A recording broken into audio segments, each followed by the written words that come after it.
As soon as I got home, I stripped down and took a shower. For whatever reason, I felt like I hadn't bathed in weeks. The water was burning hot, my skin was turning a bright shade of red, but that didn't matter to me. All that mattered was that I got clean. Afterwards, I sat on my couch and stared up at the ceiling. It was stark white, except for a few black holes randomly positioned about, which I had no idea why they were there, and a blotch of red paint from when I was painting the walls. The phone rang. Startled by it, I picked it up in an instant. Hello? Geez, Davis, what was that about? It was Hampton. He had gotten over the shock of me running out of the case. I'm not sure, Hampton, I said. This was the truth. I had no idea why I ran. I just choked, is all, I replied. You? Choked? That's not like you, Davis. Is something wrong? I don't know. Something about the case bothers me. It isn't right. Well, I know it isn't right. We wouldn't be bothering with it if it was. That's not what I mean. It's just that I paused. It's perfect. Oh, come on, Davis. We both know that a perfect crime doesn't exist. All this time I was staring at the wall again, specifically the paint splash. Hampton was right, of course. There's no such thing as a perfect crime. They just don't exist. Well, mostly. Yeah, you're right. I'm sorry. I'll get to work on it tomorrow. You sure about this, right? I think so. Listen, don't worry about me. I think I just need some sleep. I hung up without checking to see if Hampton had anything else to say. To be honest, at the time I didn't even care if he did have something to say, which I'm willing to bet he didn't. All I wanted to do was get that image out of my head, that beautiful scene I saw from the window. So I did what I said I was going to do, and went to bed. Sleep came easily that night, which was odd considering what was flying through my head. I kept, a dream journal. It was just a hobby kind of thing. Although I never found anything about myself, it did give me some enjoyment. I still have that old thing, and it just so happens that on that night I had a dream. My journal says this: light. Everything's light. Like looking at snow when the sun's up. In fact, I think that's what it is, but I can't see any details. It's just white snow, white sky, white everything. I start running. For whatever reason, I'm happy. No, I'm more than happy. I'm ecstatic. I can't remember why, but it was big. I run into my home, and red blood is dripping from the ceiling. Seems perfectly natural to me. I go upstairs into my bedroom, but there is no bed.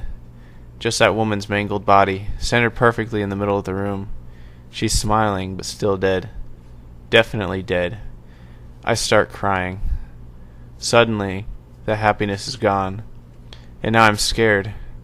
I know why, too. It's because I can't remember why.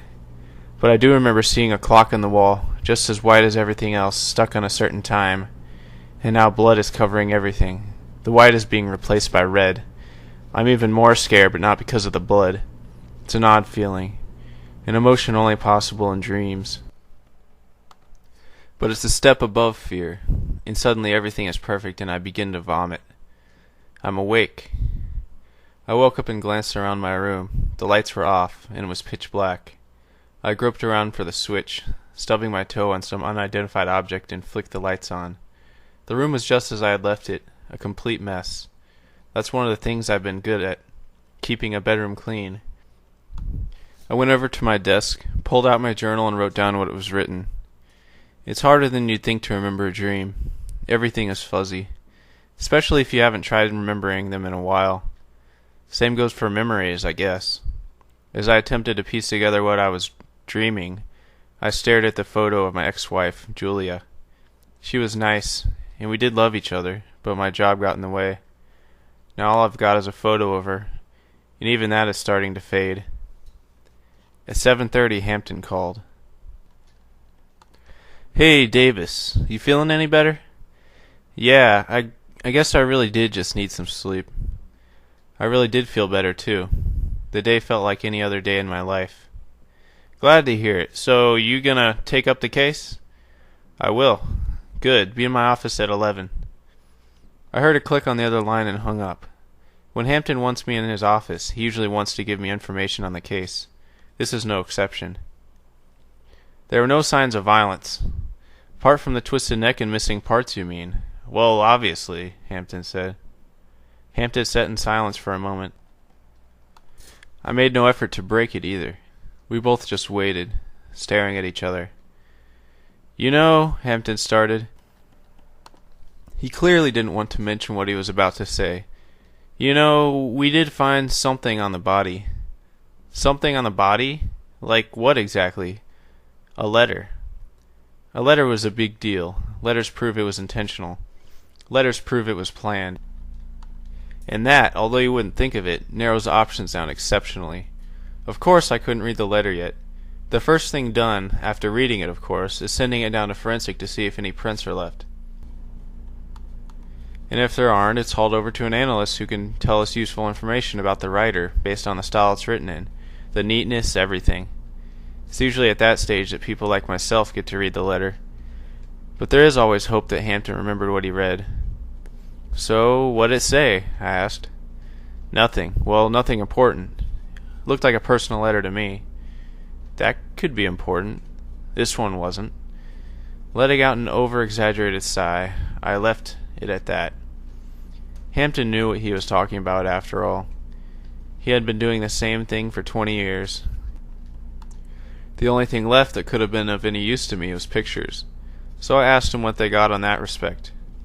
Tons. We've got it from every angle. Briefly I thought of the apartment room, torn into a mess, the window open. I wondered if they had gotten to cleaning that up yet, if there was still a steady streak of snow flowing inside. As I thought about this, Hampton flung a folder filled with pictures across his desk. I took the folder and opened it to a random image, somewhere near the middle.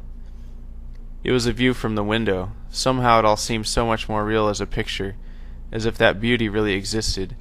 The woman, disfigured to a point where she hardly looked human, positioned in a pose to make you cringe, was the single most mesmerizing thing I've ever encountered.